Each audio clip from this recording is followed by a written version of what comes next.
सागर दत्ता गणपती. मला ह्या चुकीच्या इंजेक्शनमुळे मला लय त्रास झाला आणि इंजेक्शन दिल्यावर त्यांनी म्हणले मला रिॲक्शन बसल्यावर म्हणलं बरं. त्यांनी न विचारता माझं ऑपरेशन केलं. ऑपरेशन पण माझं न विचारता कुठे केलं, किती मडं ठेवतात तिथं माझं ऑपरेशन केलं त्यांनी. जिथं मडं ठेवतात तिथं माझं ऑपरेशन केलं आणि मला वार्डात नेऊन टाकलं.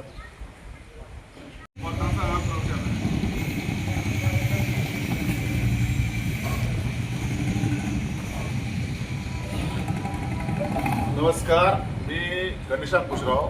मी संस्थापक अध्यक्ष महर्षी वाल्मिकी संघ. गेली 4 महिने झालं सागर दंतोटे पेशंटचं नाव आहे. त्याला चुकीचं इंजेक्शन दिल्यामुळं त्याला खड्डा पडला होता आणि परत त्याचं ऑपरेशन केलं आणि त्या डॉक्टरच्या निष्काळजीपणामुळं डॉक्टरला चुकीचं इंजेक्शन दिल्यामुळं त्याला त्याच्या शरीराला अनेक त्रास झाले, व्याधी झाले, त्याचं ऑपरेशन झालं.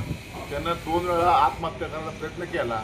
तिथं मागं पण वारंवार आम्ही मागणी केलेली आहे की जो कोण संबंधित डॉक्टर आहे त्याच्यावर कठोर कारवाई झाली पाहिजे.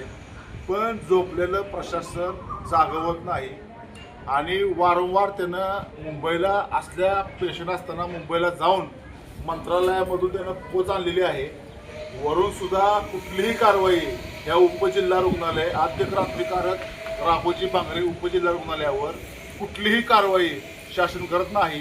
त्यामुळं आज सागर व त्याचा सगळा परिवार तिथल्या गलतान कारभाराविरोधात आमरण उपोषणाला बसलेले आहेत. आमच्या महर्षी वाल्मिकी संघाचा त्याच्या आंदोलनाला जाहीर पाठिंबा आहे आणि शासनानं लवकरात लवकर लक्ष नाही दिलं आणि त्याच्या तब्येतीचं काय बरं वाईट झालं तर त्याची सगळी जबाबदारी तिथल्या उपजिल्हा रुग्णालयाची राहील.